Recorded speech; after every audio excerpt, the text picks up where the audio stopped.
Hello बच्चों, इस session के अंदर हम पूरा कैलकुलस देखने वाले हैं। अराउंड 25 जे मेंस पीवाईक्यूज मैंने पिक करे हैं इसके अंदर, और पूरा कैलकुलस कवर करेंगे थ्रू क्वेश्चंस। और वही क्वेश्चंस हमने उठाए हैं जो फॉर्मेट, जो पैटर्न जे मेंस ने बार बार रिपीट किए हैं। तो स्टार्ट करते हैं इस क्वेश्चन के साथ से। तो हमारे पास में लिमिट का एक क्वेश्चन है, एक्सटेंडिंग टू इन्फाइनाइट पर ये दिख रहा है मुझे 1/e-1, और ये पूरा मल्टीप्लाई होकर क्या बन रहा है 1, और है 1 की पावर इन्फाइनाइट का फॉर्म। और 1 की पावर इन्फाइनाइट के फॉर्म में हम करते हैं जब मान लो लिखा हो fx की पावर gx, और ये 1 को टेंड कर रहा है, ये इन्फाइनाइट को टेंड कर रहा है, तो इसकी लिमिट सॉल्व करने के लिए हम करते हैं e की पावर gx इंटू में fx माइनस 1, और इसकी लिमिट हम सॉल्व कर लेते हैं। तो यही काम अगर मैं यहाँ पर करूँगा तो मेरे पास में आ जाएगा x इंटू में ये पूरा एक साथ है, तो e अपॉन 1 माइनस ई, इसका एलसीएम ले लेते हैं 1 plus x minus e x upon e1 plus x, और इसके अंदर माइनस 1, एक्सटेंडिंग टू इन्फाइनाइट, और ये लिमिट, और ये लिमिट e की पावर में। अब जो भी कुछ कैंसिल हो सकता है हम देखते हैं। तो सबसे पहले तो ये e से e कैंसिल हो रहा है, और नेक्स्ट स्टेप पर मेरे पास में आ जाएगा x इंटू में 1 plus x minus e x minus 1 minus x plus e x upon 1 minus e 1 plus x, x x e x 1 1, ये कैंसिल होगा, और x टेंडिंग टू इन्फाइनाइट ध्यान रहे, तो ये 1 प्लस एक्स और x का ratio as x tending to infinite कितना आ जाएगा 1, ये बनेगा e अपॉन 1 माइनस ई। तो आंसर रहेगा अपना, आंसर नहीं मेरा मतलब अल्फा की वैल्यू आ जाएगी e to the power e upon 1 minus e. ठीक है, ये अल्फा की वैल्यू है, और जो हमसे पूछा है उसमें ln अल्फा इन्वॉल्व है, तो ln अल्फा आ जाएगा e अपॉन 1 माइनस ई। यहां तक हम पहुंचे। अब जो पूछा है उसमें वैल्यू रख देते हैं, e upon 1 minus e upon 1 plus e upon 1 minus e. Simplify करते हैं, ये बनेगा e upon 1 minus e plus e. Answer आएगा e, option number 3। Next question पर आते हैं। ये अपना सेकंड क्वेश्चन है, जल्दी से देखते हैं। हमारे पास में है box t be the greatest integer less than और equal to t, then the least value of p belongs to n for which this is greater than equal to 1। तो जब भी बॉक्स लिखा हुआ दिखे और एक्सटेंडिंग टू जीरो अगर देख रहे हैं हम, तो बॉक्स के अंदर का एक्सप्रेशन किसको टेंड कर रहा है, जीरो प्लस पर, इन्फाइनाइट को। तो मैंने बॉक्स को तोड़ के लिख दिया, मतलब बॉक्स को कैसे तोड़ा, मैंने 1/x के बॉक्स को लिख दिया 1/x minus fractional part of 1/x। ठीक है, इसी तरह से 2/x माइनस 2/x का फ्रैक्शन, और up to p/x minus p/x का फ्रैक्शन। और ये सेम काम हमने आगे वाले के साथ किया, minus x square 1/x² plus 2² up to 9² और माइनस में फ्रैक्शन के अंदर 1/x² माइनस 2² और अप टू माइनस 9² का फ्रैक्शन। और ये पूरे के इंटू में, नहीं, ये x अलग इंटू में है और ये x² अलग इंटू में। अब देखो, x से जब मैं मल्टीप्लाई कराऊंगा तो ये पूरा एक्सप्रेशन x से मल्टीप्लाई होके 1 2 3 अप टू p बना देगा, तो ये तो बन जाएगा p प्लस 1/2। और क्योंकि x टेंडिंग टू जीरो है, जीरो प्लस है, तो ये किसको टेंड कर रहा है, fraction fraction fraction. Finite value है, ज्यादा से ज्यादा p हो सकती है, p भी नहीं होगी वैसे तो, फ्रैक्शन है। तो फाइनाइट इंटू में जीरो क्या हो जाएगा, जीरो, ये जीरो हो जाएगा। इसी तरह से ये कितना आ जाएगा, 1 प्लस 2² अप टू 9², माइनस में आ जाएगा n plus 1 2n plus 1, 2n plus 1 मतलब 19 डिवाइडेड बाय 6, और ये मल्टीप्लाई होके फाइनाइट वैल्यू इंटू में जीरो, जीरो हो जाएगा। तो ये हमें चाहिए ग्रेटर देन इक्वल टू 1। तो ये मुझे दिख रहा है p प्लस 1/2, और ये कैंसिल होगा 3 पर 2 5, 19 इंटू में 15, तो ये है अपने पास में 5 13 28, 285 उधर जाके आ जाएगा ग्रेटर देन इक्वल टू 286। इसको अगर देखें तो p प्लस 1 की वैल्यू आ रही है ग्रेटर देन इक्वल टू 280, 280 का डबल 560, ये आ जाएगा 572। अब देखो P की हमें चाहिए नेचुरल वैल्यू, है ना। P बिलोंग्स टू क्या है, नेचुरल वैल्यू। और इसको अगर हम फैक्टराइज करने की कोशिश करेंगे तो फैक्टराइज तो नहीं होगा, पर क्योंकि P नेचुरल है तो दो कॉन्जिक्यूटिव नेचुरल का प्रोडक्ट 572 से ग्रेटर करना है। तो 572 के आसपास का कोई परफेक्ट स्क्वायर सोच लेते हैं हम पहले। जैसे 625 है तो 24 इंटू 25 अगर देखें तो ये है 24 के स्क्वायर से ज्यादा, और 24 का स्क्वायर कितना है, 576 है। और उससे पहले अगर आए 23 इंटू 24, और उससे पहले अगर देखें तो 23 इंटू 23 इंटू 22, 23 का स्क्वायर कितना है 529, 23 इंटू 24, 24 का स्क्वायर कितना है 576, तो उससे हमें ज्यादा चाहिए। तो इससे तो बात नहीं बनेगी, तो 24 इंटू 25 ही होना चाहिए। तो यहां से P मेरे पास पे कितना आ जाएगा, 24 आ जाएगा। ठीक है, तो अगर हम इसमें उलझ जाते हैं क्वाड्रेटिक सॉल्व करने में तो खराब कर देंगे, क्योंकि ये फैक्टराइज नहीं हो पा रहा है। ठीक है, सीधा सिर्फ हमें प्रोडक्ट क्या करवाना है, ग्रेटर देन इक्वल टू 572 रखना है। P क्या होना चाहिए, एक नेचुरल नंबर होना चाहिए। अगले क्वेश्चन पर आते हैं। क्वेश्चन नंबर 3 जो है अपना, वो है कंटिन्यूटी से। देखो, number of points of discontinuity of the function this, box denote कर रहा है ग्रेटेस्ट इंटीजर फंक्शन को। बहुत ही स्टैंडर्ड सा क्वेश्चन, बहुत बार पूछा गया।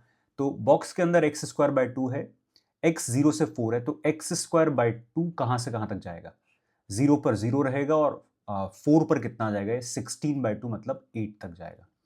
और रूट एक्स कहां तक जाएगा, रूट एक्स जाएगा 0 पर 0, और रूट 4 कितना हो जाएगा, 2 हो जाएगा। और करने का तरीका ये है कि अगर एक्स स्क्वायर बाय 2 में, कहने का मतलब बॉक्स के अंदर जो भी क्वांटिटी है वो अगर सीधा सीधा बढ़ रही है या घट रही है, कहने का मतलब स्ट्रिक्टली इंक्रीजिंग है या स्ट्रिक्टली डिक्रीजिंग है, तो ग्राफ बनाने की जरूरत नहीं है।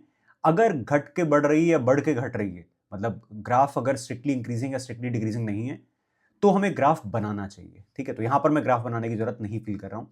0 से 8 तक जा रहा है, रास्ते में कौन कौन सा इंटीजर होगा, 1 2 3 4 5 6 7, ये वैल्यूज किसकी है, एक्स स्क्वायर बाय 2 की है। ये कितना होगा रास्ते में, 1 होगा। अच्छा, सीधा सीधा एक इंपॉर्टेंट बात हमें समझ में आनी चाहिए कि अगर मेरे पास में एफ एक्स प्लस माइनस जी एक्स फंक्शन है, ठीक है, तो डिसकंटिन्यूटी के पॉइंट्स अगर देखने हैं, तो अगर ये फंक्शन किसी पॉइंट पर कंटिन्यूस है, ये डिसकंटिन्यूस है, तो पूरा फंक्शन का सम जो रहेगा उस पर्टिकुलर पॉइंट पर डिसकंटिन्यूस ही रहेगा, बिना चेक करें हम बोल सकते हैं। अगर ये डिसकंटिन्यूस है और ये कंटिन्यूस है, तो भी सम क्या रहेगा, डिसकंटिन्यूस रहेगा।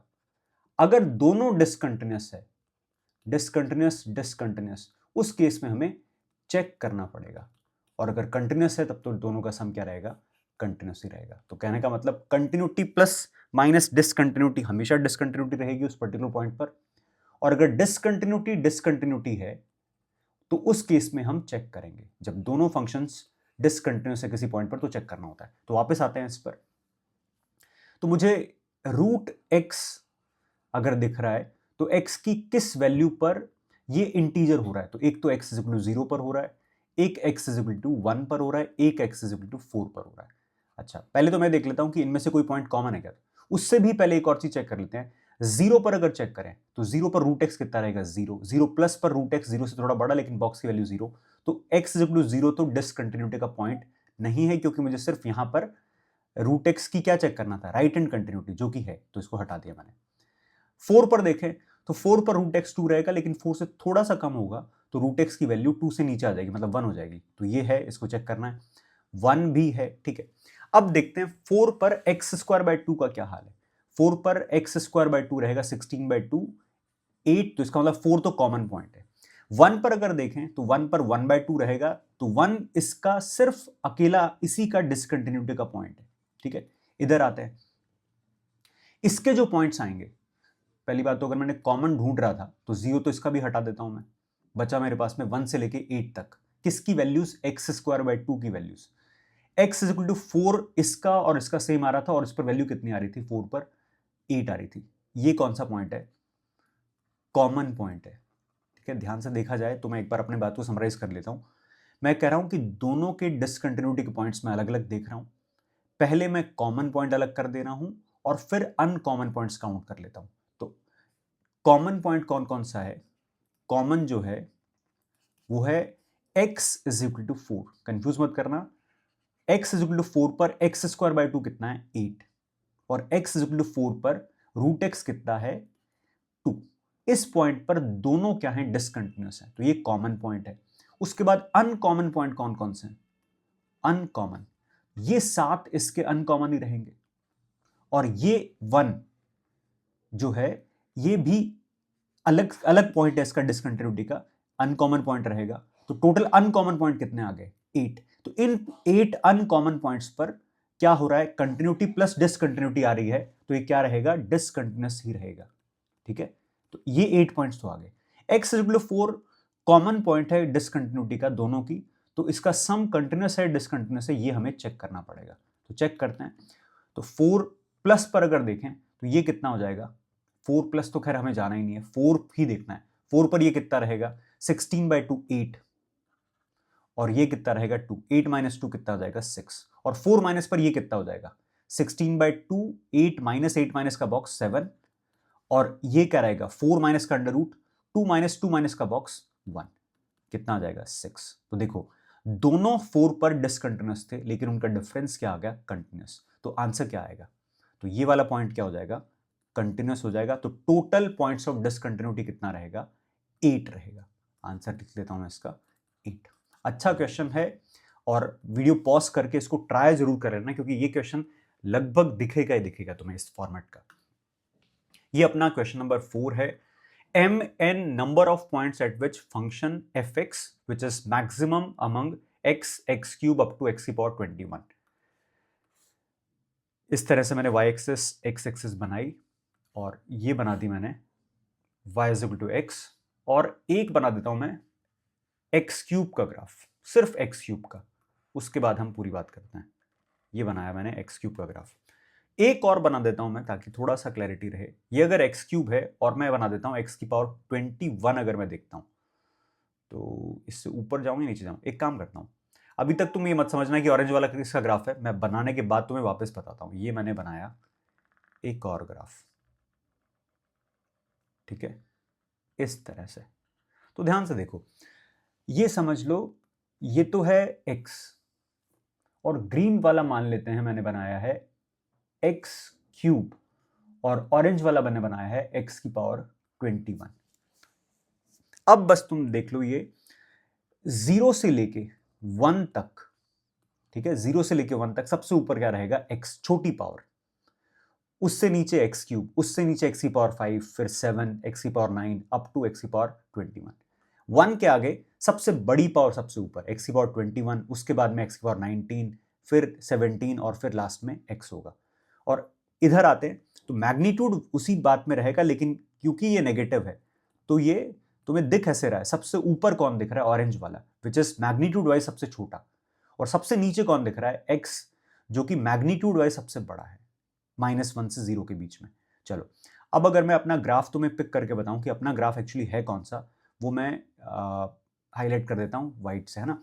तो अब देखो 0 से 1 के बीच में मैक्सिमम है अपना ये, तो 0 से 1 में कौन है, यहां पे अलग से मेंशन भी कर देता हूं, इधर 0 से 1 के बीच में है x। 1 के आगे सबसे बड़ा फंक्शन कौन सा रहेगा, x की पावर 21।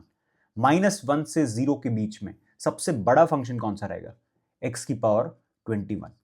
बड़े का मतलब समझ में आ रहा है ना क्यों हो रहा है, सबसे बड़े से मतलब ये है कि ये जो वैल्यू है ऑरेंज वाली सबसे ऊपर दिख रही है। क्यों दिख रही है, क्योंकि इसका मैग्नीट्यूड -1 से 0 के बीच में इन सब में से सबसे कम है, लेकिन सारे नेगेटिव है, तो ये सबसे बड़ा हो जाएगा। और -1 के बाद सबसे ग्रेटेस्ट कौन सा हो जाएगा, इसको आगे बढ़ा दो, व्हाइट वाला तुम्हें दिख रहा है, तो ये कौन है, x।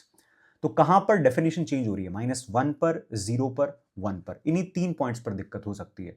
पूछे हमसे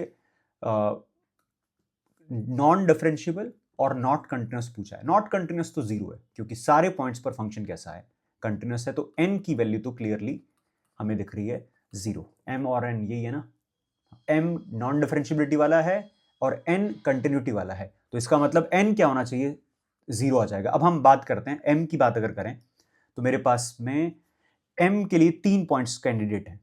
तो सबसे पहले तो इस पॉइंट का डेरिवेटिव चेक कर लेते हैं, इधर इस तरफ से 21x की पावर 20, इसका 1। स्लोप चेक करेंगे, इसकी स्लोप क्या आ जाएगी 21, इसकी स्लोप क्या है 1, तो ये नॉन डिफरेंशिएबल। इसको डिफरेंशिएट करेंगे तो ये आएगा 21x की पावर 20, वैल्यू रखोगे 0 हो जाएगा, इस तरफ से स्लोप कितनी है 1। -1 के लेफ्ट में देखें तो ये आ जाएगा 1, और इधर से देखेंगे तो 21x की पावर 20, तो ये आ जाएगा 21। तो क्लियरली हमारा जो फंक्शन है वो -1, 0, 1 पर अलग अलग डेरिवेटिव दे रहा है। डेरिवेटिव से मतलब अलग अलग स्लोप दे रहा है लेफ्ट टू राइट में। तो ये 3 पॉइंट नॉन डिफरेंशिएबिलिटी के हैं, तो इसका आंसर ही क्या रहने वाला है, m+n, 3 आ जाएगा। नेक्स्ट क्वेश्चन पर आते हैं। ये हमारा अब क्वेश्चन नंबर 5 हो जाएगा। फंक्शन दे रखा है cos mod x है। अच्छा, वैसे तो इस क्वेश्चन में गड़बड़ी है, पर ये क्वेश्चन अच्छा है, मतलब इस फॉर्मेट को हमें ध्यान रखना चाहिए। हमसे पूछा है नॉन डिफरेंशिएबल एट 2 पॉइंट्स। तो मेरे सामने जो फंक्शन है मैं लिखता हूं एक बार, x² - 1 mod x² - ax + 2 plus cos mod x। Question गलत है, पर मैंने जानबूझ के इस क्वेश्चन को पिक किया है क्योंकि मुझे लगता है जेई मेंस अपनी गलती सुधारेगा। इस क्वेश्चन को बोनस करना पड़ा था जेई मेंस को, पर ये क्वेश्चन जेई मेंस ढंग से पूछेगा शायद। तो देखो, सबसे पहली चीज तो ये ध्यान रखो, cos mod x जो है वो तो cos x के इक्वल ही रहता है, तो इसके होने से कोई प्रॉब्लम नहीं है, ये तो डिफरेंशिएबल है। बचा ये, अब इसने 2 पॉइंट्स नॉन डिफरेंशिएबिलिटी के दे रखे हैं, उनमें से एक पॉइंट इसने मेंशन कर रखा है अल्फा इज 2। तो इसका मतलब इसकी नॉन डिफरेंशिएबिलिटी कहां पर आएगी, मॉड की वजह से नॉन डिफरेंशिएबिलिटी आएगी जहां पर मॉड के अंदर का एक्सप्रेशन 0 होगा। तो अल्फा 2 इसको 0 कर रहा होगा। पुट करके देखते हैं, 4 - 2a + 2 = 0। तो a कितना आ जाएगा यहां से, 3 आ जाएगा। तो ये तो मुझे दिख रहा है x - 1 x + 1, और मॉड के अंदर आ जाएगा x² - 3x + 2 x - 2 x - 1 mod और प्लस cos x। बहुत बार हमने इस बारे में बात भी करी है, ध्यान से देखो, cos x डिफरेंशिएबल है, कोई प्रॉब्लम नहीं है। मॉड के अंदर का एक्सप्रेशन 0 हो रहा है 2 पॉइंट्स पर, एक हो रहा है x = 2 पर और एक हो रहा है x = 1 पर। ठीक है, ये कंटिन्यूस तो डेफिनेटली है, ठीक है, और 2 और 1 पर ये नॉन डिफरेंशिएबल है, बिल्कुल ठीक बात है, ये जो मैंने येलो वाला मार्क किया है। पर ध्यान से देखो, 1 पर x = 1 पर ये एक्सप्रेशन क्या हो रहा है, 0 हो रहा है, विच इज कंटिन्यूस डिफरेंशिएबल। तो किसी पॉइंट पर अगर तुम्हें दो फंक्शंस का प्रोडक्ट दिख रहा है और एक फंक्शन डिफरेंशिएबल हो और उस पर्टिकुलर पॉइंट पर उस फंक्शन की वैल्यू 0 भी हो और दूसरा प्रोडक्ट जो है उसका वो कंटिन्यूस हो, तो ये पूरा प्रोडक्ट क्या रहने वाला है, डिफरेंशिएबल रहने वाला है। ठीक है, और x = 2 पर ये क्या हो जाएगा, नॉन डिफरेंशिएबल। तो गड़बड़ ये इसलिए हो गया क्योंकि इसने क्या बोल रखा है, इसने बोल रखा है, कहां गया ये, नॉन डिफरेंशिएबल एट 2 पॉइंट्स। ठीक है, तो ये नॉन डिफरेंशिएबल एट 2 पॉइंट्स हो ही नहीं सकता, ये non differentiable only at 1 point है, विच इज x = 2, इसलिए क्वेश्चन बोनस हो गया था। पर ये कॉन्सेप्ट ध्यान रखना और इसका वेट रहेगा, हमें क्वेश्चन सुधर के आएगा। ठीक है, अगले क्वेश्चन पर आते हैं। क्वेश्चन नंबर 6 बहुत अच्छा क्वेश्चन है, और इस पर्टिकुलर फ्रेम को ना तो जेई मेंस ने छोड़ा है पूरी तरह से, ना जेई एडवांस ने छोड़ा है, दोनों इस पर बार बार क्वेश्चंस पूछते रहे हैं। पहली बात तो ये कि हमें अगर इसको देखना है तो 2 पॉइंट्स पर क्वेश्चन पूछ रहा है, f" की वैल्यू 0 पर और 2/π पर, 0 पर और 2/π पर चेक कर रहा है। तो 0 पर अगर तुम देखो तो ऑसिलेशन दिख रहा है तुम्हें, तो सीधा अगर हम 0 की डिफरेंशिएबिलिटी चेक करना चाहें तो डिफरेंशिएट सीधा नहीं कर पाएंगे, हमें फर्स्ट प्रिंसिपल से जाना पड़ेगा। तो मैंने x टेंडिंग टू 0 पर लिखा fx - f0/x, ये मेरे पास में f' 0 आ जाएगा अगर ये डिफाइंड है तो। fx मेरे सामने है x³ sin 1/x, f(0) अलग से मेंशन कर रखा है अपॉन x टेंडिंग टू 0, ये मेरे को दिख रहा है x² sin 1/x, x² sin 1/x, x tending to 0 पर ये भले ही ऑसिलेट कर रहा है लेकिन इनटू में कौन है, x² which is tending to 0, 0 into anything between -1 to 1 क्या रहेगा प्रोडक्ट, 0। तो f'0 कितना है, 0 है। तो फंक्शन fx 0 पर डिफरेंशिएबल है, लेकिन उसने 0 पर नहीं पूछा f', उसने पूछा है f'। तो अब मुझे डबल डैश अगर पता करना है तो डबल डैश को पता करने के लिए पहले तो मुझे fx फंक्शन का डेरिवेटिव चाहिए, वो मैंने लिखा definition f'(x) 3x² sin 1/x और फिर x³ साइन का डेरिवेटिव cos 1/x 1/x का derivative -1/x² whenever x is not equal to 0। और अलग से हमने फाइंड ही कर रखा है, जब x 0 है तब तो f' कितना निकाला है हमने, जब x 0 है तब तो क्या निकाला है हमने, 0 है, ये भी मैंने मेंशन कर दिया। ठीक है, अब मुझे f'0 अगर चाहिए तो मैं सीधा इसको डिफरेंशिएट करके नहीं बता सकता, क्योंकि मुझे sin 1/x दिख रहा है, cos 1/x दिख रहा है, ऑसिलेशन है, तो f'0 मुझे प्रिंसिपल से जाना पड़ेगा, फर्स्ट प्रिंसिपल से, है ना। f'0 आ जाएगा एक तरह से, यहां पे लिखा मैंने 3x² sin 1/x minus x cos 1/x minus 0 upon x। ध्यान से देखो तो मैंने बस इतना सा किया है, f' minus f'0 upon x tending to 0। ये f' का डेरिवेटिव हो जाएगा 0 पर, मतलब f'0 अगर ये डिफाइंड है तो x कटने के बाद बनेगा 3x sin 1/x minus cos 1/x, x tending to 0 है। अगर ये इतना सा होता तो ऑसिलेशन के इनटू में 0 है तो 0 हो जाता, लेकिन cos 1/x फ्री रहेगा, x टेंडिंग टू 0 पर cos 1/x का ऑसिलेशन चलता रहेगा, तो इसकी कोई वैल्यू, लिमिटिंग वैल्यू आएगी नहीं, इसका मतलब ये एग्जिस्ट नहीं कर रहा, इसका मतलब f'0 जो है दैट इज नॉट डिफाइंड।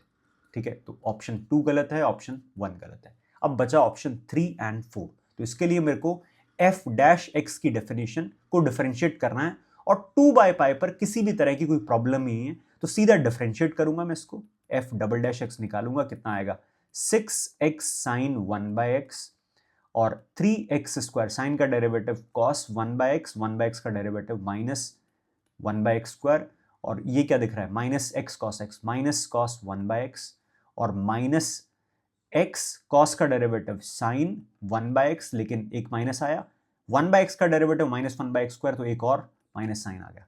अब हम इसमें रख देते हैं 2/π, 2/π पर ये कितना आएगा, 6 इंटू में 2/π sin 1, साइन के अंदर π/2 1 हो जाएगा, माइनस ये दिख रहा है 3 cos π/2 0, cos π/2 0, और ये आएगा माइनस x/x² 1/x मतलब π/2, और sin 1/x मतलब π/2 1 हो जाएगा, तो ये दिख रहा है मुझे 12/π माइनस π/2, ये दिख रहा है 24 माइनस π²/2π, ऑप्शन नंबर 4 इसका आंसर है।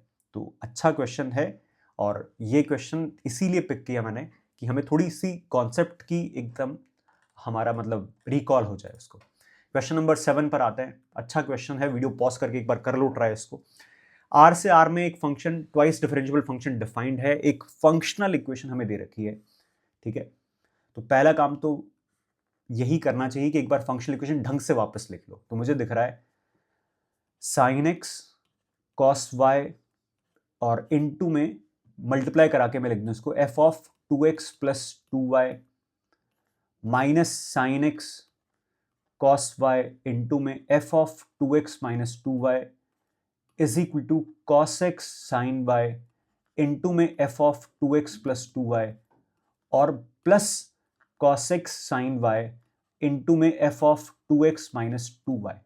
ठीक है, अब मेरे दिमाग में बिल्कुल बहुत जोर से क्या आ रहा है कि हम इसको डिफरेंशिएट कर लेते हैं, पार्शियल डेरिवेटिव लगाकर सॉल्व करते हैं, पर अच्छी खासी बड़ी इक्वेशन है, एक बार हम समेटने की कोशिश करते हैं, अगर ये सिंप्लीफाई हो जाता है तब तो उसको देखेंगे, नहीं होता तो हमें पार्शियल डेरिवेटिव लगाने के बारे में सोचना है। तो पहले तो मैंने f of 2x plus y को एक तरफ क्लब किया, तो अगर मैं सीधा ही लिख दूं sin x cos y minus cos x sin y, ये लिख दूंगा मैं sin of x minus y f of 2x plus 2y, और इधर जाके ये बन जाएगा sin x cos y plus का cos x sin y, ये बनेगा sin of x plus y और इनटू में f of 2x minus 2y।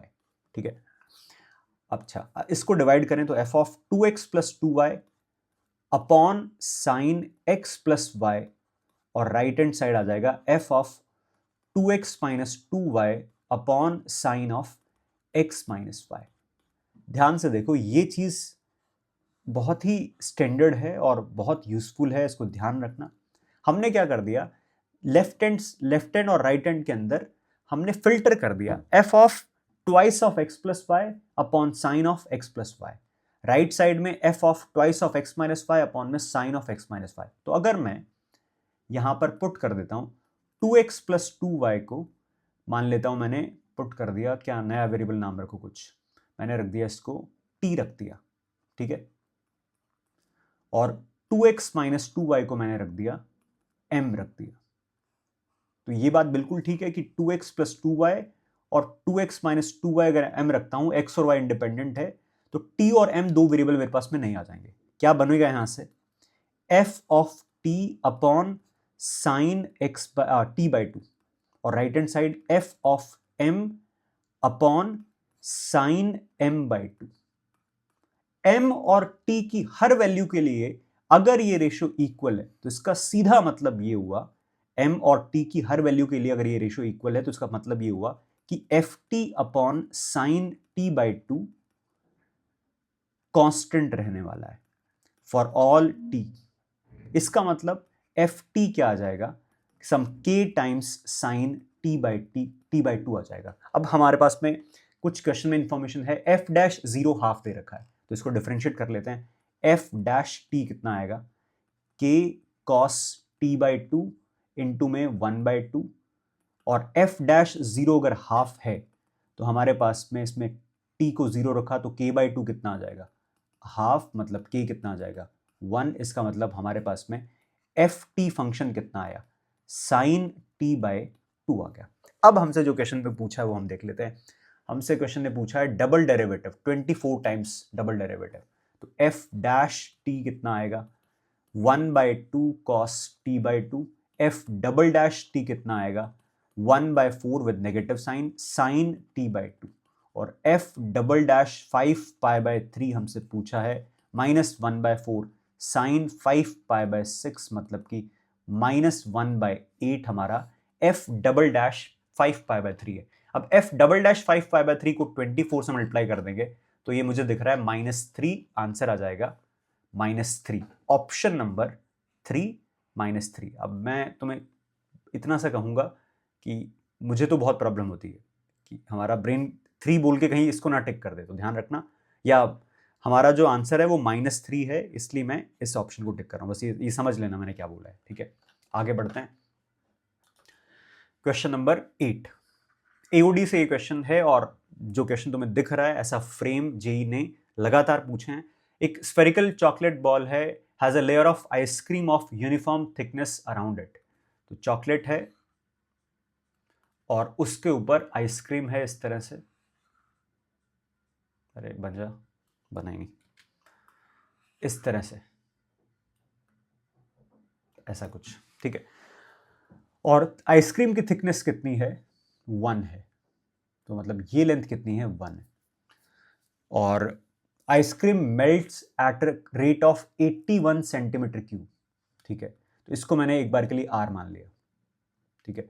और अगर मैं ऐसा लिखता हूं, एक बार के लिए वेरिएबल मान लेता हूं, वेरिएबल तो खैर है ही, आइसक्रीम जो है थिकनेस x मान लेता हूं, हमें उस मोमेंट पर बताना है जब ये 1 हो। तो एक बार के लिए मैंने r मानी है, चॉकलेट वाला स्फीयर है उसकी थिकनेस, चॉकलेट वाला स्फीयर कांस्टेंट है, आइसक्रीम मेल्ट हो रही है, तो आइसक्रीम वाला जो व्हाइट स्फीयर है वो एक तरह से वेरिएबल है, x की वैल्यू क्या है, वेरिएबल है। तो इसने एक चीज लिखी हुई है, ध्यान से पढ़ो, इसने लिखा हुआ है ice cream melts at a rate of 81 centimetre cube. तो इसका मतलब वॉल्यूम कितना है, वॉल्यूम है v 4/3 पाई r प्लस एक्स का होल क्यूब। ध्यान रहे r कांस्टेंट है, x बदल रहा है क्योंकि आइसक्रीम मेल्ट हो रही है। dv/dt कितना दे रखा है, यह आ जाएगा 4 पाई r प्लस एक्स का स्क्वायर, dr/dt 0, और साथ में आएगा dx/dt। ये हमें दे रखा है एक तरह से 81 से मेल्ट हो रही है ना, तो -81 लिख दो। ऑल्दो वैसे माइनस से कोई फर्क तो पड़ नहीं रहा, क्योंकि हमें सब कुछ ही एक ही पॉजिटिव की, मतलब हमें नेगेटिव साइन से कोई मतलब नहीं है, क्योंकि वो पूछ ही उस तरह से रहा है, ठीक है ना। डिक्रीज पूछ रहा है तो नेगेटिव ना भी लगाऊंगा तो वो चलेगा। अब हमारे पास में कितना है, -81 है ये, और भी कुछ है क्या, और इसने लिखा हुआ है thickness of ice cream layer decreases at a rate of 1/4 पाई। अब ये 1/4 पाई हमें दे रखा है, तो 1/4 डिक्रीजेस लिखा हुआ है, तो मेरे को यहां पर भी क्या लिखना पड़ेगा फिर, माइनस, तो 4 पाई r प्लस एक्स का स्क्वायर माइनस लिखूंगा तो 1/4 पाई और इधर आ जाएगा 81, ये भी कैंसिल हो जाएगा। नेक्स्ट स्टेप पर आ जाएगा मेरे पास में r plus x is plus minus 9, plus minus का तो चक्कर ही नहीं है, क्या रहेगा 9, क्योंकि r प्लस एक्स कैसे नेगेटिव होगा। अच्छा, उसके बाद हमें बात किस पर करनी है, ये बात करनी है व्हेन x इज 1, है ना, तो इसका मतलब r कितना आ जाएगा, 8 आ जाएगा। अब इसने पूछा है surface area of the chocolate ball, chocolate ball का सरफेस एरिया पूछा है विदाउट द आइसक्रीम लेयर, मतलब अंदर वाला जो ग्रीन वाला है उसकी, तो ये आ जाएगा मेरे पास में 4/3 सरफेस एरिया 4πr², 64, तो ये दिख रहा है मुझे 64 इंटू 4, 128 256 पाई, आंसर आएगा ऑप्शन नंबर 4। ये अपना क्वेश्चन नंबर 8 हुआ, एप्लीकेशन ऑफ डेरिवेटिव का क्वेश्चन। अगले पर आता है क्वेश्चन नंबर 9। एक पॉलिनोमियल दे रखा है, polynomial function of degree 4, question पढ़ते ही तुम्हें समझ में आ गया होगा कि एक बहुत ही पॉपुलर फॉर्मेट रहा है ये। 4 कितने डिग्री का, 4 डिग्री का है और इसकी एक्सट्रीम वैल्यूज 4 और 5 पर आ रही है, इसका मतलब डेरिवेटिव 4 पर 0 है, 5 पर 0 है। इस एक्सप्रेशन की लिमिटिंग वैल्यू अगर 5 है तो एक बात तो कंफर्म है कि हमारे fx के अंदर x² एक्सप्रेशन जरूर है, हमारे fx के अंदर x² एक्सप्रेशन जरूर है। क्यों? क्योंकि अगर x² नहीं हुआ तो डिनोमिनेटर का x² कटेगा किससे, और कटेगा नहीं तो इसकी लिमिटिंग वैल्यू फाइनाइट कैसे आएगी, पहली बात ये। दूसरी बात, क्योंकि 4 डिग्री का है तो अंदर एक क्वाड्रेटिक एक्सप्रेशन बचा हुआ है अभी तक। तीसरी बात, क्योंकि इसके एक्सटेंडिंग टू 0 पर fx/x² की लिमिटिंग वैल्यू 5 आ रही है, तो यहां पर जो क्वाड्रेटिक होगा ax² bx प्लस c, उसमें x को 0 रखने पर 5 आ रहा है, तो 0 0 c की वैल्यू कितनी दिख रही है मुझे, 5। यहां तक समझ में आया? अब हम इसको उठाकर कहां पर रखें, नहीं कहीं नहीं रखना है, क्योंकि मेरे पास में fx आ चुका है, तो fx एक बार ढंग से लिख देते हैं। ये क्या आ रहा है, ax⁴ plus bx³ plus 5x², differentiate किया f' क्या आएगा, 4ax³ plus 3bx² plus 10x। यहां से अगर मैं x कॉमन ले लूं, या फिर मुझे इसके दोनों रूट्स पता ही है, x कॉमन लिया 4ax² प्लस 3bx प्लस 10, और इसके दोनों रूट्स मेरे सामने है, तो मैंने इस क्वाड्रेटिक का, ये 0 वाला तो हटा दिया, इस क्वाड्रेटिक के मैंने सम ऑफ रूट्स लिखा, -3b/4a, कितना आएगा, यहां से देखो 4 और 5 9, और प्रोडक्ट ऑफ रूट 10/4a, कितना है प्रोडक्ट, 20, तो मुझे दिख रहा है ये 0 से 0 कटा, 8a 1 है, a कितना आएगा 1/8, और a अगर 1/8 है तो -3b/½ तो -3b कितना आएगा 9/2, और b कितना आ जाएगा -3/2। कैलकुलेशन देख लेना एक बार, b कितना आ रहा है -3/2, और हमसे पूछा है f2 की वैल्यू, तो fx मेरे सामने आ चुका है। अब a कितना है, x⁴ 4/8 हो गया, b कितना है -3/2, तो -3/2x³ plus 5x², f of 2 आ जाएगा 2 4 8 16/8, 2 माइनस 2 4 8/2, 4 12 प्लस 4 5 20, और 22 माइनस 12, आंसर क्या आ जाएगा 10, ऑप्शन नंबर 2। ये अपना क्वेश्चन नंबर 9 हुआ। अगले क्वेश्चन पर आते हैं, question number 10, shortest distance between two curves, दोनों कर्व्स के बीच में शॉर्टेस्ट डिस्टेंस उनके कॉमन नॉर्मल के अलोंग लाई करती है, शॉर्टेस्ट हो या फिर फॉर डिफरेंशिएबल फंक्शन अगर हम लार्जेस्ट डिस्टेंस भी देख रहे हैं तो वो भी उनके कॉमन नॉर्मल के अलोंग लाई करेगी अगर वो फाइनाइट आ रही है तो, ठीक है। अब अगर हम देखते हैं शॉर्टेस्ट डिस्टेंस के लिए, मैंने पैराबोला का नॉर्मल की इक्वेशन जल्दी से लिख ली। पैराबोला के नॉर्मल की equation y plus tx is equal to 2at plus at³। जैसे मैंने ये लिखा तुम्हारे दिमाग में आया होगा, सर पैराबोला में नॉर्मल तो हट चुका है, पर अगर तुम इसकी नॉर्मल की फॉर्म यहां से नहीं लिखोगे तो डिफरेंशिएट करा के लिखनी पड़ेगी, ठीक है। तो टेंजेंट की इक्वेशन, नॉर्मल की इक्वेशन मैंने तुमसे कहा है कि याद होनी चाहिए तुम्हें, क्योंकि कुछ ना कुछ क्वेश्चन में फंस जाएगी वो चीज। चलो अब हम ये जो लिखा हुआ है a कितना है 2 है, तो y plus tx is equal to 40 plus 2t³। ये जो नॉर्मल है वो सर्कल का भी नॉर्मल होना चाहिए। सर्कल के नॉर्मल की कोई खास बात नहीं है, बस उसको सेंटर से पास करना है, 0, -6 से पास करा दो, तो x को रखा 0, y को रखा -6, यह आ जाएगा 40 plus 2t³ t³ plus 2t plus 3 is equal to 0। ये -1 तो इसका फैक्टर है ना, तो t प्लस 1 फैक्टराइज कर रहा हूं मैं, t² t³ plus t² minus t square कटा, -t प्लस चाहिए 3, सेटिस्फाई कर रहा है, T square minus T plus 3, ऐसा क्वाड्रेटिक जिसका डी लेस देन 0 कुछ नहीं मिलने वाला यहाँ से, टी कितना आ जाएगा -1। इसका मतलब हमें पैराबोला पर जो लाई कर रहा है वो तो पॉइंट मिल ही चुका है। पैराबोला पे पॉइंट क्या आएगा, ए टी स्क्वायर, मतलब ए कितना है 2 और टी स्क्वायर कितना हो जाएगा 1, 280, 2 इंटू -1 -4। इस पॉइंट की मुझे सर्कल से डिस्टेंस अगर चाहिए, ठीक है, ये डिस्टेंस मुझे अगर देखनी है, मुझे मिनिमम डिस्टेंस चाहिए, तो मिनिमम कौन सी हो जाएगी, ये वाली। तो सेंटर से डिस्टेंस निकाल लेता हूं पहले। तो सेंटर से डिस्टेंस कितनी आ रही है, सेंटर है -6, 0, -6, डिस्टेंस आ रही है 4 प्लस -4 प्लस 6 का स्क्वायर, 4 का अंडर रूट कितना है ये 2√2। 2√2 पॉइंट और सेंटर के बीच की डिस्टेंस है, तो डिस्टेंस कितनी आ जाएगी पॉइंट और सर्कल के बीच की, 2√2 minus radius of the circle. Radius of the circle कितना है अंडर रूट के अंदर 36 -35 1, रेडियस ऑफ द सर्कल 1 है, -1 करेंगे, ये हमारे पास में डिस्टेंस आ जाएगी, shortest distance between both the curve. Option number 4 इस क्वेश्चन का आंसर है। अगले क्वेश्चन पर आते हैं। ये अपना क्वेश्चन नंबर 11 हमसे पूछा है, fx दे रखा है, मतलब पूछा नहीं अभी तक, क्यूबिक एक्सप्रेशन है, लोकल मैक्सिमम और मिनिमम वैल्यूज के पॉइंट x1 x2 दे रखे हैं, सच दैट x1 x2 का प्रोडक्ट 54 है। हमें ये सब कुछ बताना है। क्यूबिक फंक्शन है, मैक्सिमम मिनिमम के पॉइंट हमें पूछा है, तो डिफरेंशिएट करते हैं। f डैश x आएगा 18x square minus 90ax plus 108 a square, ठीक है। और यहां से अगर मैं 18 कॉमन ले लेता हूं, ये बन रहा है x square minus 5ax plus ये कितने पर जा रहा है 90 और हाँ 6a स्क्वायर। ये तो बहुत सुंदर फैक्टराइज हो रहा है, 18x minus 3a x minus 2a, कहां पर जीरो हो रहा है चेक ही कर लो। तो एक तो मिल जाएगा 2a और एक मिल जाएगा 3a, ठीक है। और वैसे तो हमें पता है कि क्यूबिक इस तरह का बनेगा ये, क्योंकि coefficient of x cube positive है, तो पहले वाला पॉइंट क्या हो जाएगा मैक्सिमा का, क्योंकि ये पॉजिटिव है, और दूसरे वाला पॉइंट हो जाएगा मिनिमा का। पर उतना स्पेसिफिकली उसने पूछा ही नहीं है।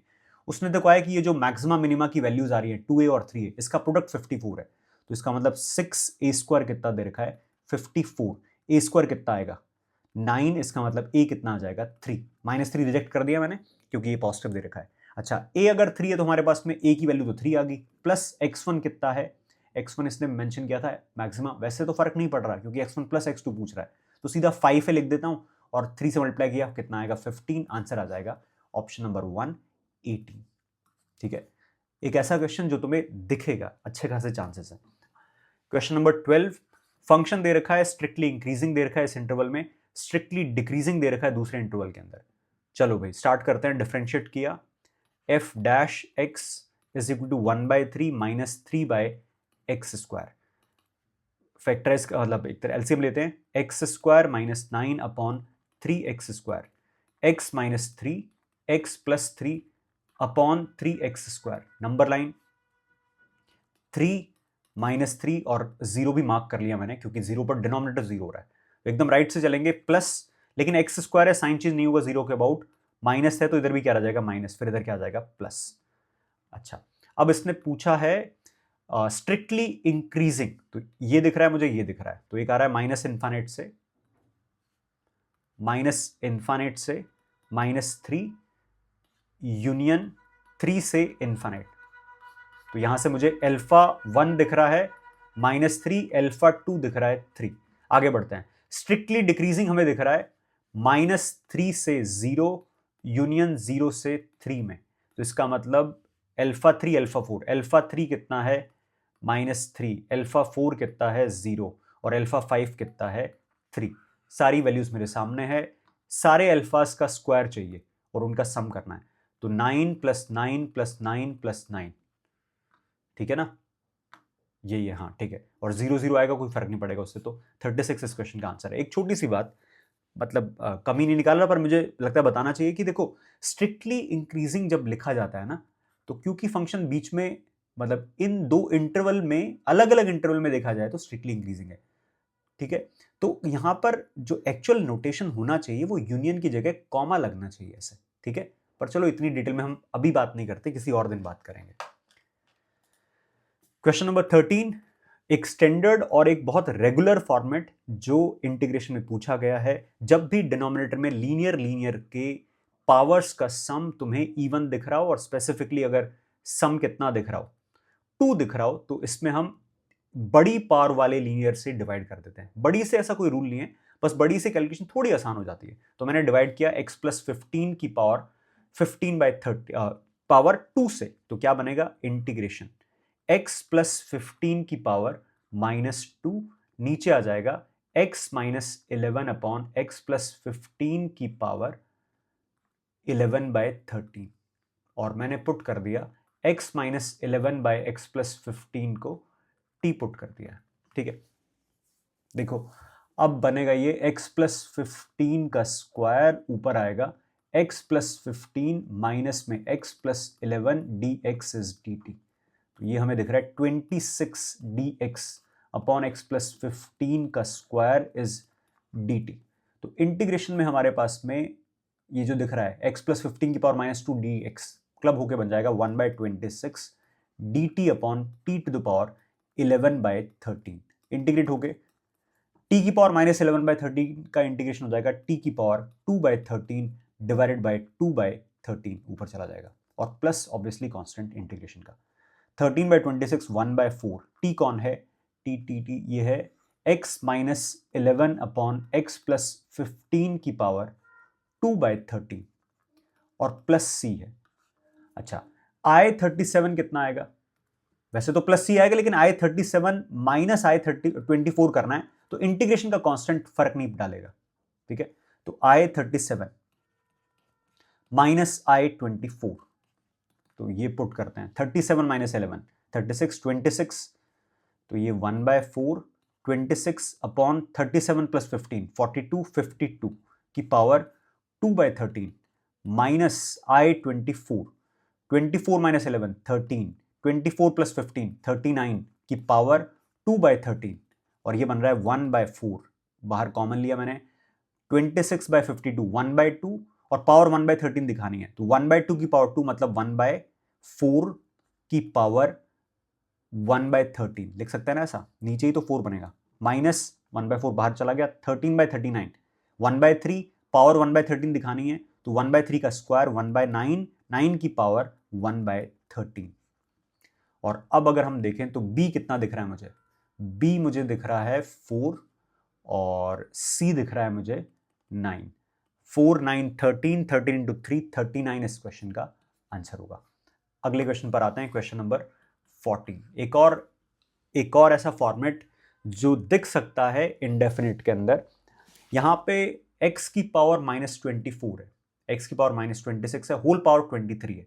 अगर मैं इसमें से x की पावर -23 निकालता हूं तो बाहर जाएगा x की पावर -1 तो ये बाहर बन जाएगा 1/x² प्लस 1/x की पावर 4 और अंदर रहेगा 3x की पावर -1 प्लस x की पावर -3 होल पावर 1/23 dx। और ये करा ही हमने इसलिए ताकि हम इसको t माने, ये चीज क्रिएट हो।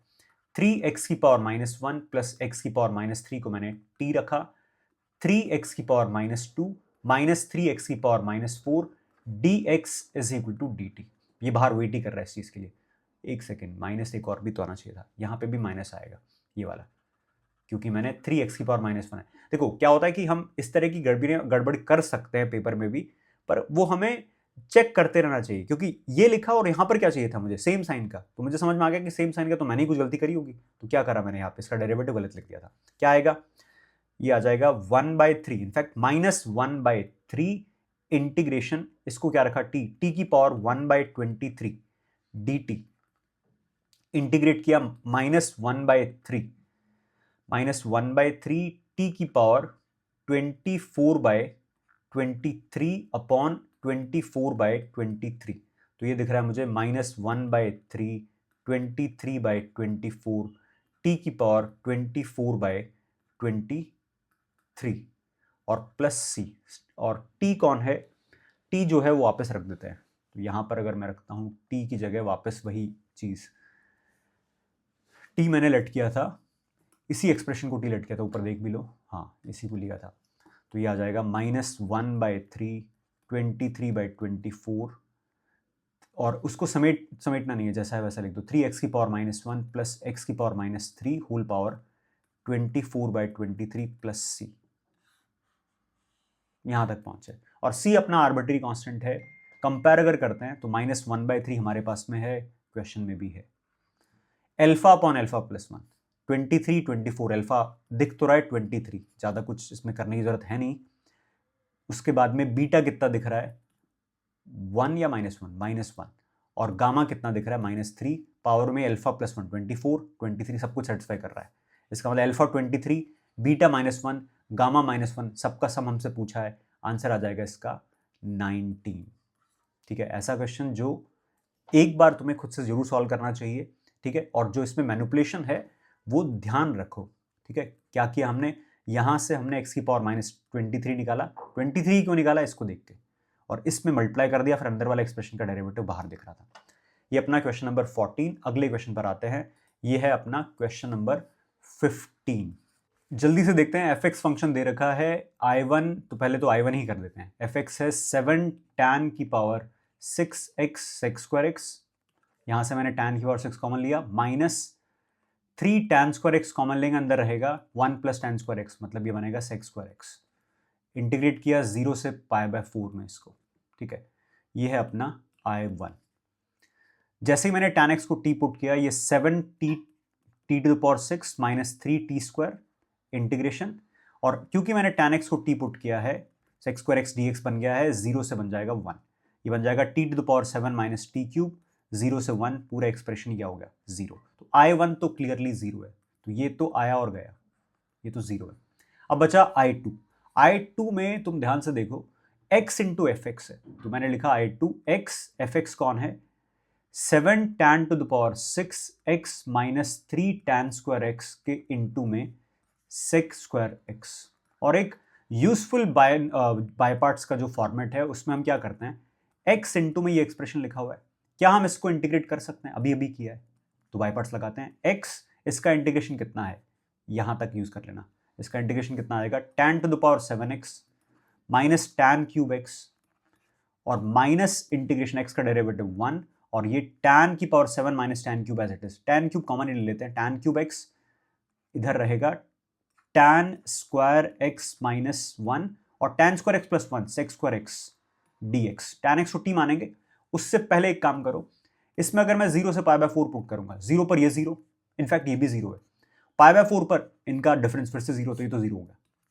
अच्छा, अब अगर मैं इसमें tan x को t पुट करता हूं, तो यहां पे tan x अगर मैंने t रखा, तो sec² x dx इंटीग्रेशन में जो लिमिट्स थी 0 से π/4 वो हो जाएगी 0 से 1, ये बनेगा t³ t² - 1 dt, तो t की पावर 5 माइनस t³ इंटीग्रेट करूंगा तो ये बन रहा है मेरे पास में माइनस का integration t⁶ upon 6 minus t⁴ upon 4, 0 से 1, और 1 रखते ही मुझे दिख रहा है माइनस का 1/6 प्लस 1/4, बाकी सब कुछ साफ हो चुका है। तो ये है हमारे पास में -4 + 6, 2/24, 1/12, 1/12 इंटू में I2, आंसर हमें दिख रहा है 1। बस एक थोड़ा सा पाए कहां से आ सकता है, पर ठीक है, ऑप्शन इन्होंने ऐसे रखे हैं तो वो डाउट करने के लिए रखे हैं, है ना। 2 ऑप्शन में पाए रखा है, 2 में नहीं रखा है। ऑप्शन क्या आ रहा है अपने पास में, -4 + 6, 2/24, 1/12, 12I2, ठीक है, करेक्ट है। अगले क्वेश्चन पर आते हैं, question number 16, twice differentiable function, और ये फंक्शनल इक्वेशन हमें दे रखी है, और ये अगर दिख रहा है हमें, तो सबसे पहले मैं λx और dλ को ऑब्जर्व करूंगा। ठीक है, जो इसको ऑब्जर्व करना इंपॉर्टेंट है। इस इंटीग्रेशन का वेरिएबल लैम्डा है, x इस इंटीग्रेशन से इंडिपेंडेंट है, तो x को बाहर निकालने की कोशिश करते हैं। तो λx को मैंने सबसे पहले रखा t, ध्यान रहे मुझे लैम्डा ही रखना है। लैम्डा क्या आ जाएगा, t/x, डिफरेंशिएट किया, dλ इज dt/dx, पुट करते हैं integration f of t, dλ की जगह dt बाहर आ जाएगा 1/x। जब x 0 है, जब x नहीं, लैम्डा जब 0 है तो t भी 0 रहेगा, और जब लैम्डा 1 है तो t आ जाएगा x, और राइट हैंड साइड तो कौन है, a f x है। अब हम इसको डिफरेंशिएट कर लेते हैं। डिफरेंशिएट करने से पहले x को उधर भेज देते हैं, इंटीग्रेशन 0 से x ft dt is equal to ax fx। अब डिफरेंशिएट कर लो लेबनीज लगाते हुए, f x is equal to a f x plus a x f dash x. तो ये है अपने पास में 1 minus a f x is equal to a x f dash x. तो ये है मेरे पास में 1 माइनस ए एफ एक्स को मैंने लिखा y is equal to a x d y by d x. तो है ये हमारे पास में 1 minus a d x upon x is equal to d y upon y, d x upon x d y upon y. A भी तो साथ में ए भी है। और आगे चलते हैं, ये बन जाएगा हमारे पास में 1 minus a ln mod x is equal to a ln mod y plus some arbitrary constant c। अच्छा, x तो ग्रेटर देन 0 है ही, मेंशन नहीं कर रखा है, तो ये तो मॉड लगाने की जरूरत ही नहीं है। दूसरा, x अगर मैं 1 रखता हूं तो y भी कितना आ रहा है 1, तो ये मॉड भी लगाने की जरूरत नहीं क्योंकि फंक्शन है, तो एक ही तो वैल्यू एक्सेप्ट करेगा ये। अच्छा, अब मेरे पास में c की वैल्यू निकालने के लिए मैंने x को 1 रखा, y को 1 रखा, 0 0, तो c कितना है 0 है।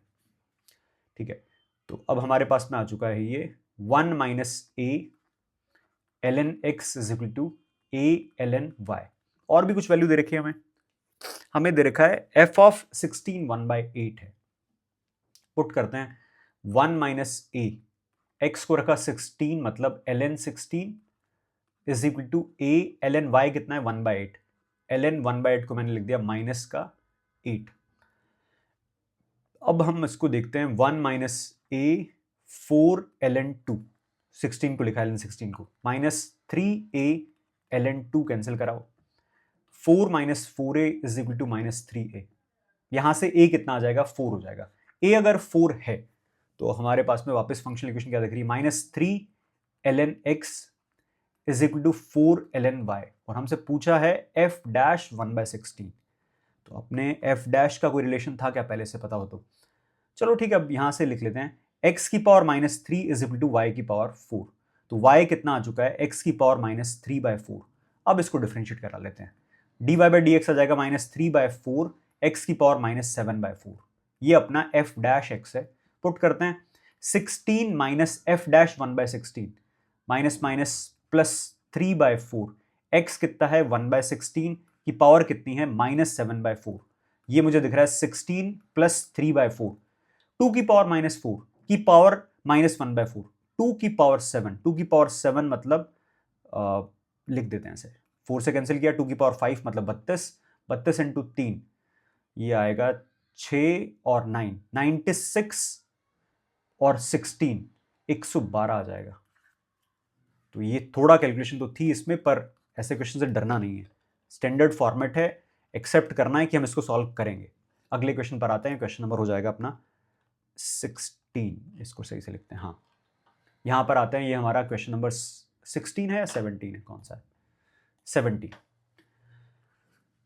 देखो भाई, हमें दिख रहा है, सीधा मैं सॉल्व कर रहा हूं 2/n समेशन के अंदर f of r by n r is equal to 1 से n टेंडिंग टू इनफाइनाइट।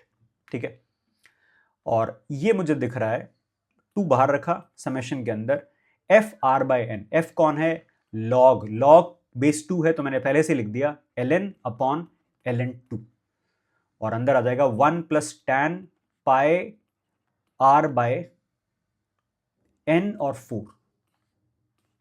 ठीक है, ये अपना f लिख दिया मैंने, f r n का मतलब f r बाय n की जगह मैंने लिखा यहां पर log 2 था तो मैंने लिखा ln समथिंग अपॉन ln 2, और ये कहां से कहां तक जा रहा है r1 से लेके n तक। और ऐसे बहुत क्वेश्चन हमने किए हैं, एक पूरा प्रॉपर वीडियो बनाया था हमने इस पर। क्या करेंगे, n टेंडिंग टू इनफाइनाइट पे समेशन की जगह क्या आ जाएगा इंटीग्रेशन, ये आ जाएगा ln 1 प्लस tan पाई x बाय 4, बाहर रहेगा 1 अपॉन ln 2, 2 भी है वो भी ध्यान रखना, और 1 बाय n की जगह, 1 बाय n कहाँ गया, इधर था ना 1 बाय n ये वाला, इनटू में dx, r बाय n को मैंने अगर x रखा है तो r1 पर n टेंडिंग टू इनफाइनाइट पर x आ जाएगा 0, और n पर n बाय n 1 हो जाएगा। इंटीग्रेट करते हैं, खैर इंटीग्रेट तो ऐसा सच नहीं कर रहे हैं हम, क्या करूंगा मैं इसमें किंग प्रॉपर्टी यूज कर रहा हूं, 2 अपॉन ln 2, इसको अगर मैंने i लिखा है तो किंग लगाने के बाद भी क्या बनेगा, ये 0 से 1 ln 1 plus 1 minus tan pi x by 4 upon 1 plus tan pi x by 4। दोनों आई को ऐड कर लेते हैं, 2i is equal to 2 upon ln2 integration 0 से 1। ln 1 प्लस समथिंग इधर आएगा 2 अपॉन 1 प्लस समथिंग, ln2 बच जाएगा कट के dx। ठीक है, 2 से 2 ln2 से ln2 i की वैल्यू कितनी आ जाएगी 1। देखने में क्वेश्चन थोड़ा सा ऐसा लग रहा होगा कि कैसे स्टार्ट करना है, पर नहीं, वैसे तो ऐसे क्वेश्चन मैंने बहुत किए हैं तो मेरे हिसाब से तो नहीं लगना चाहिए डिफिकल्ट क्वेश्चन के। अगले क्वेश्चन पर आते हैं, क्वेश्चन नंबर 18 में हमारे पास में है 10x upon x plus 1, linear upon linear under root के अंदर है और वो अंडर रूट बॉक्स के अंदर है। तो पहले तो हम 10x अपॉन एक्स प्लस 1 की रेंज देख लेते हैं। तो जल्दी से अगर मैं इसको देखूं तो -1 है मेरे पास में और 0 है वर्टिकल लाइन -1 पर। ठीक है, plus minus plus, plus minus minus का मतलब इस तरह से इन्फिनिट पर टेंड कर रहा होगा ये 10 को। ठीक है, और उधर ही आ रहा होगा ऊपर से, इस तरह से ग्राफ बनेगा कुछ। ठीक है, हमें बात करनी है 0 से 9 के बीच में।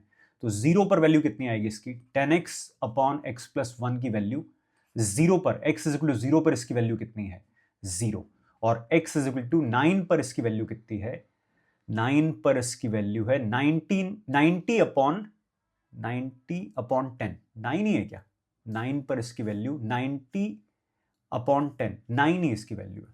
तो अंडर रूट के अंदर जो है ये 0 से लेके 9 तक जा रहा है, 0 से लेके 9 तक जा रहा है, इसका मतलब अंडर रूट कहां से कहां तक जाएगा, अंडर रूट के अंदर 10x अपॉन एक्स प्लस 1, ये कहां से कहां तक जा रहा है 0 से लेके 3 तक। ब्रेक करते हैं, जहां जहां ये 1 हो और 2 हो। 1 कब होगा, जब 10x अपॉन एक्स प्लस 1 1 होगा, मतलब 10x कितना होगा x प्लस 1, x कितना होगा 1/9 होगा। तो ब्रेक किया मैंने 0 से 1/9। अंडर रूट के अंदर 10x अपॉन एक्स प्लस 1 0 से 1 के बीच में लाएगा, बॉक्स क्या रहेगा उसका 0, प्लस 1/9 से ये 2 कब होगा, 10x अपॉन एक्स प्लस 1 जब 4 होगा, मतलब 10x is equal to 4x plus 4 होगा। इसका मतलब 6x 4 होगा, x कितना आएगा 2/3, 1/9 से 2/3। 10x अपॉन एक्स प्लस 1 का रूट 1 से 2 के बीच में लाई करेगा, बॉक्स क्या आ जाएगा 1, प्लस 2/3 से लेके x की वैल्यू 3 तक under root 10x upon x plus 1 lie करेगा 2 से 3, बॉक्स क्या हो जाएगा 2। ध्यान रखो, जब हम इंटीग्रेट कर रहे होते हैं या एरिया चेक कर रहे होते हैं तो एक पॉइंट पर वैल्यू के बदलने से ना तो इंटीग्रेशन को फर्क पड़ता है ना एरिया को फर्क पड़ता है। इसलिए तुम ध्यान दे रहे होगे, मैं इस बात पर बिल्कुल टेंशन नहीं ले रहा कि एंड पॉइंट पर बॉक्स की वैल्यू क्या है। ठीक है, इंटरवल से मेरे को फर्क पड़ रहा है, बाहर 9 है, इस बात को मत मिसमैच कर देना, ये 9 है। इंटीग्रेट करते हैं, कितना आएगा 0 प्लस 2/3 माइनस 1/9 और प्लस 2 इंटू 3 माइनस 2/3, कितना है ये जल्दी से देखो। ये है हमारे पास में 9 एलसीएम लिया मैंने, 6 माइनस 1 प्लस 9 माइनस 2 7, 14/3, ये है अपने पास में 5/9 प्लस 14 है, 3 से मल्टीप्लाई कर दो 28, 42/9, ये मुझे दिख रहा है 47/9, और मल्टीप्लाई कराना है इसको फाइनली मुझे 9 से, तो आंसर ही लिख देते हैं सीधा सीधा। आंसर आ जाएगा हमारे पास में 47। ठीक है, ये अपना क्वेश्चन नंबर 18। अगले क्वेश्चन पर आते हैं, ये है क्वेश्चन नंबर 19। 19 में 0 से पाए हमें दिख रहा है, और क्वेश्चन देखने के साथ ही हम इसमें किंग या क्वीन लगाना चाहेंगे। 0 से पाए है तो मैं अपर लिमिट हाफ भी कर दूंगा, मैंने सीधा इसमें क्या अप्लाई किया, क्वीन। 0 से pi by 2, x plus sine x, x plus 3 sine x upon 1 plus 3 cos square x, plus pi minus x plus 3 sine pi minus x मतलब sine x upon 1 plus 3 cos square x. अच्छा, इसमें एक छोटी सी बात है, ध्यान रखना, अगर तुम इसमें किंग लगा रहे हो तो ये जो फॉर्मेट बनेगा, मैं पहले से किंग क्वीन से सॉल्व कर रहा हूं, फिर तुम्हें एक बात बताऊंगा। Sign x, x plus 3 minus x, x तो कटने वाला है, तो ये मुझे दिख रहा है I is equal to pi plus 6, बाहर निकाल लिया, इंटीग्रेशन 0 से pi by 2 sine x upon 1 plus 3 cos square x. ठीक है, 1 प्लस 3 कॉस स्क्वायर एक्स है, तो मेरे हिसाब से इसमें तो सीधा सीधा हम, इसमें तो वो बना नहीं, वैसे मैं बात कंप्लीट कर देता हूं अपनी। देखो, कई बार क्या होता है जब हम इस तरह से किंग या क्वीन लगाते हैं, अगर अपर लिमिट पाए है और तुमने क्वीन लगा करके इसको सॉल्व कर दिया और फाइनली तुम्हें tan x को t पुट करना है। तो 0 से पाई में अगर तुम tan x को t पुट करोगे तो गलती किंग की नहीं है, गलती 0 से पाई में tan x सब्स्टिट्यूशन की है, क्योंकि tan x 0 से पाई के बीच में π/2 पर नॉट डिफाइंड है, तो उसको ब्रेक करना चाहिए π/2 पर। या फिर तुम उसमें क्या लगा दो, क्वीन लगा दो, जिससे अपर लिमिट पहले से क्या हो जाए, π/2 हो जाए। ये बनने वाला है तुम्हारे पास में π+6, और मैं cos x को ही अगर t मान लेता हूं, cos x को अगर मैं t मानता हूं तो minus sin x dx dt हो जाएगा। तो एक तो बाहर माइनस लगा देता हूं यहां पर, ये आ जाएगा dt अपॉन 1 + 3t², और ये रहेगा 1 से लेकर 0, अपर और लोअर पलट दो, π+6 इंटीग्रेशन 0 से 1 dt अपॉन 1 + 3t², इंटीग्रेट किया, tan इनवर्स √3t बाहर आ जाएगा, π+6 अपॉन √3, कहां से कहां तक, 0 से लेकर 1 तक, π+6/√3, tan इनवर्स √3 मतलब π/3, इसका आंसर आ जाएगा, आंसर मैच कर रहा है, π+6 3√3, आंसर आएगा ऑप्शन नंबर 1, इसका करेक्ट आंसर है। आगे बढ़ते हैं अगले क्वेश्चन पर, यह है अपना question number 20। Question number 20, definite integration, limits और न्यूटन लेबनीज, एक बहुत ही बढ़िया कॉम्बिनेशन।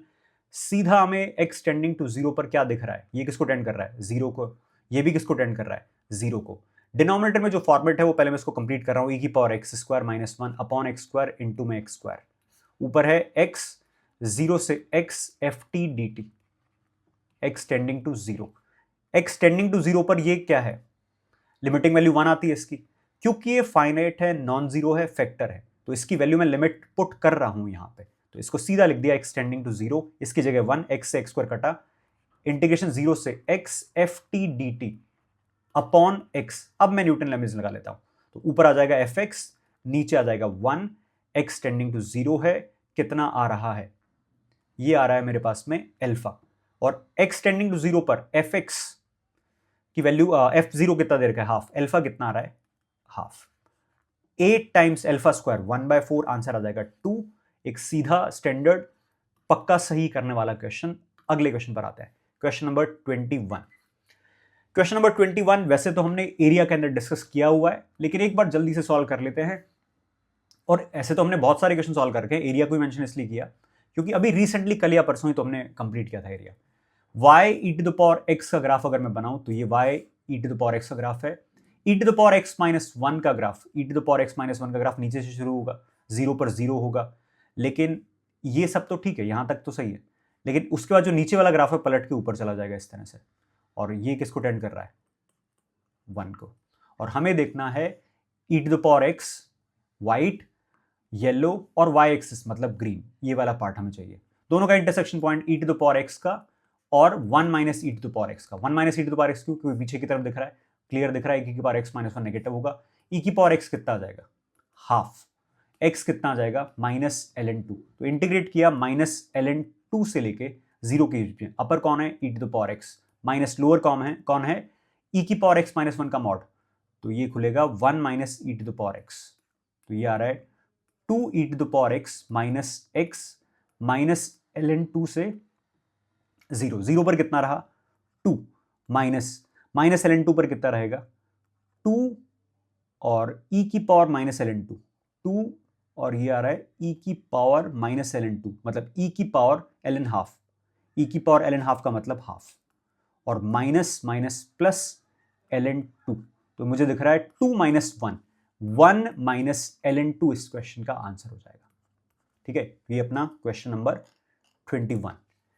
22 देखते हैं, ये सेम क्वेश्चन मैंने एरिया के लास्ट में डिस्कस किया था, थोड़ा लेंदी है, डिस्कस मतलब कर रखा है, तो मैं इस क्वेश्चन को तुम्हारे लिए छोड़ रहा हूं, सॉल्व करना मतलब रखा इसलिए है क्योंकि ऐसे पेनफुल क्वेश्चन तुम्हें मिलेंगे एरिया से, तो स्पेशली तो करना है, तुम जरूर ट्राई करना इसको। हम चलते हैं अगले क्वेश्चन पर, हमारे पास में सॉल्यूशन ऑफ डिफरेंशियल इक्वेशन, और क्या दिख रहा है, 1 + y²।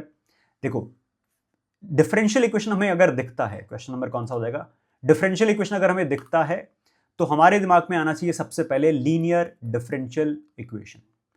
अब dy/dx है, सिर्फ एक x दिख रहा है, तो ये dy/dx और y के अंदर नहीं x के अंदर हो सकती है, तो पलट दिया मैंने, 1 + y² इंटू में dx/dy plus x - 2e⁻ tan inverse y is equal to 0, dx/dy minus two e to the power, minus नहीं, एक्स वाला चाहिए ना हमें, तो plus x upon one plus y square, और राइट साइड भेज दिया two e to the power tan inverse y upon one plus y square.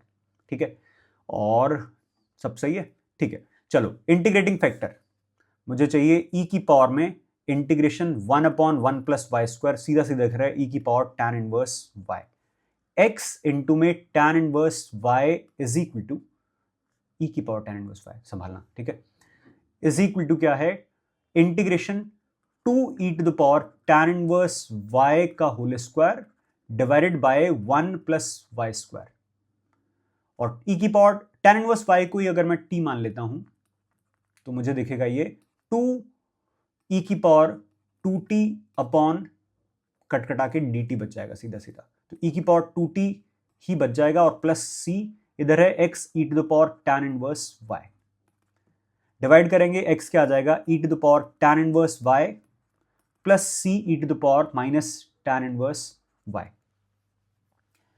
एक बहुत ही इंपॉर्टेंट चीज, हम सब कुछ सही कर रहे होंगे पर हम गलती से समझ सकते हैं कि f0 इज इक्वल टू 1 का मतलब है x की वैल्यू 0 y की वैल्यू 1, तुम्हें लग रहा है सही तो बोल रहे हैं, नहीं, x is equal to fy function है, इसका मतलब y जब 0 है तो इसकी जगह 0 रखा तो x 1 आना चाहिए, तो 1 is equal to 1 plus c, इसका मतलब c कितना है, 0 है, तो ये हट जाएगा।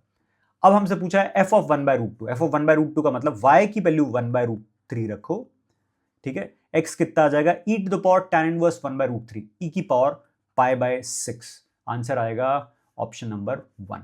एक बढ़िया क्वेश्चन, ये गलती मत कर देना।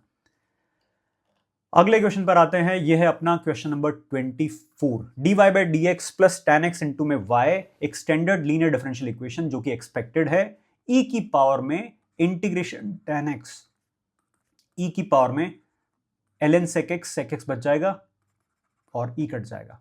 अब मैंने लिखा y sec x is equal to integration 2 plus sec x into में sec x divided by 1 plus 2 sec x का होल स्क्वायर dx, ठीक है, और यहां पे अगर मैं देखूं तो राइट साइड को समेटते हैं, तो मेरे पास में बनेगा 2 cos x प्लस 1, मैंने ऊपर एक तरह से cos x एलसीएम लिया, नीचे भेज दिया cos x प्लस 2 की पावर 2, और इसको मैंने डिवाइड कर दिया साइन स्क्वायर एक्स से, स्टैंडर्ड इंटीग्रेशन है, कोई ज्यादा सोचने वाली बात नहीं है, 2 cot x cosec x plus cos x square x divided bye, मैंने साइन स्क्वायर एक्स से डिवाइड किया तो ये बनेगा cot x plus 2 cosec x, और कितना ब्यूटिफुली ये एक्सप्रेशन बन रहा है तो मैं भी समझ में आएगा। देखो भाई, cot x plus 2 cosec x को अगर मैं t पुट करता हूं तो बनेगा minus cos x square x minus 2 cosec x cot x dx is dt, जो कि ऊपर तैयार है, तो ये बन रहा है मेरे पास में, इधर आ जाओ, माइनस का integration dt upon T square, integrate होकर आ जाएगा minus minus plus 1 by T, T किसको रखा था 1 upon cot x plus 2 cosec x, ठीक है, और plus c right hand side कौन, लेफ्ट हैंड साइड कौन था, y sec x, ये हमारे पास में बना। और अब बस c की वैल्यू निकालने के लिए तुम x को क्या रख देना, पाई बाय 3 रखना, तुम्हें f की वैल्यू मिल जाएगी √3/10, जिससे c की वैल्यू आ जाएगी f ऑफ पाई बाय 4, हम वैल्यू निकाल सकते हैं। एक और क्वेश्चन है मेरे पास में लास्ट, ये 25th क्वेश्चन हो जाएगा तुम्हारे लिए, ये भी क्वेश्चन हमने शायद कल ही सॉल्व किया, तो ये भी तुम सॉल्व कर लेना, ठीक है, तो ये 25 क्वेश्चंस हैं, और इसमें ऐसा नहीं है कि हमने एक एक फॉर्मेट पिक कर लिया हो, हमने वो फॉर्मेट पिक किए हैं जो बार बार दिखे हैं, जिसके अच्छे खासे चांसेस हैं। And finally all the best बच्चों।